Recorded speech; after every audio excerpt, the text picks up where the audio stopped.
Welcome to Streams. On this edition of Streams, I'll be sharing with you the fundamental principles of the 1% rule. Do you know that 1% of the world population controls about 46% of the global total wealth, while the bottom 90% controls just about 15%? So 1% of the global population owns twice more than 90% of the entire global population. And you need to imbibe this 1% mindset and rules they live their life by so that you also can make a success of your life, of your journey, and you are in the top 1% of the world and not the bottom 90% if you follow these principles or apply this in your own business or your life. Number one, evaluate things based on its worth, not its cost. You see, very many times when you see a thing, what you are looking at is how much does it cost? How much is this?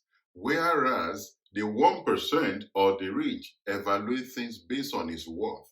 If I buy this, what can I use it for? What is it worth? Not what it costs. Take, for example, in 2008, I didn't have much money. I was trying to get married, and I went for a training in another part of the world, as it was in the US, for $5,000. I didn't even have $5,000 to prepare for my marriage. But fast forward, that $5,000 had helped me to create several trainings that has made much more, 10 times more, or even 20 times more what I paid for the training. So also in your own journey, when you look at either a product, a training, or a house or an investment, not the cost, you look at the worth. What can it yield? What can it become? What value can it have?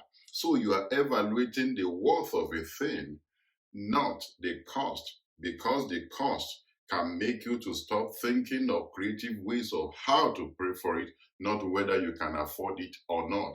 Number two, leverage debt. I can't say this enough.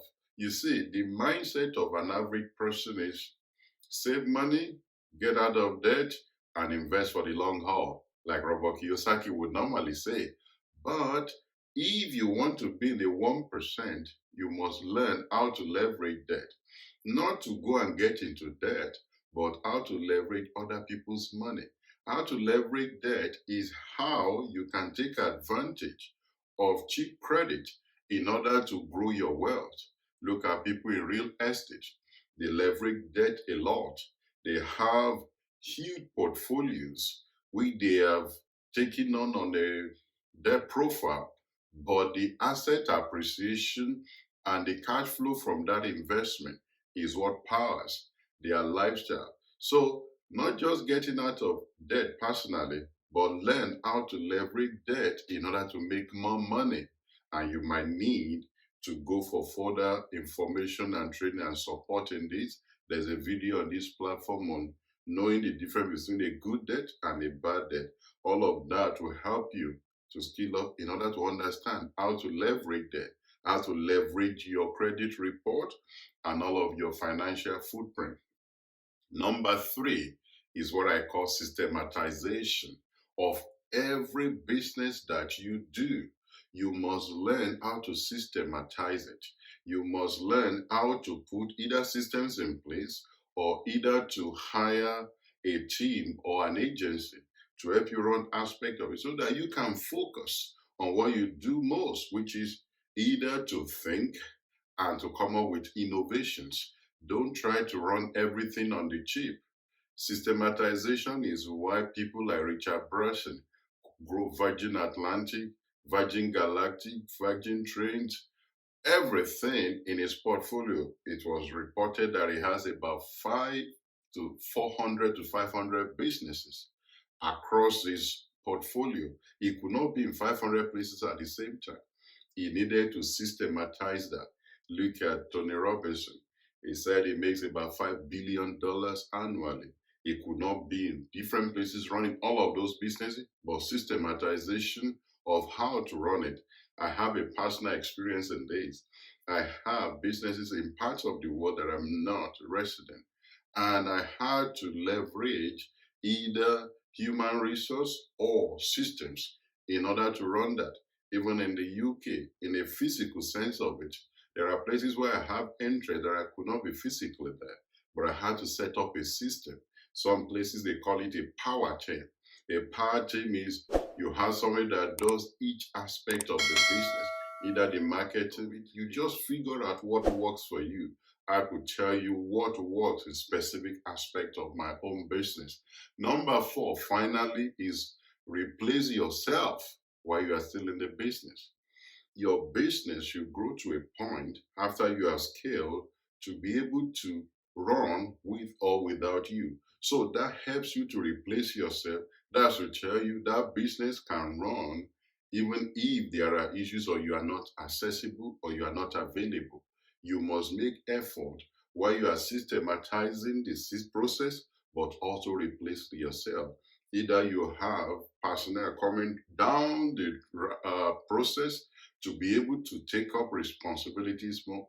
Look at Bill Gates. He stepped down as the chairman CEO of Microsoft, and Microsoft is still running. Ditto for every other business. Alain Jeff Bezos too is taking off himself the active running of Amazon, and Amazon is still making more money. That's the way the 1% rule works. They think outside and without the box completely.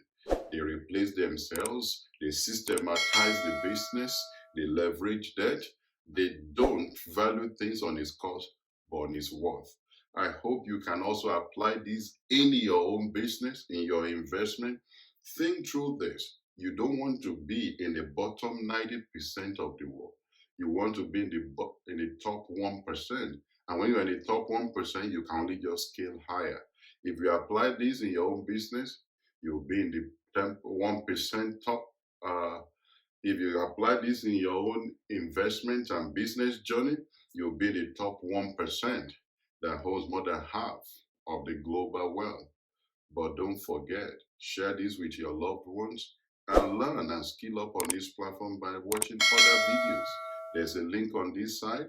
Subscribe, share with your team, and I'll see you on the next episode of Streams. Bye for now.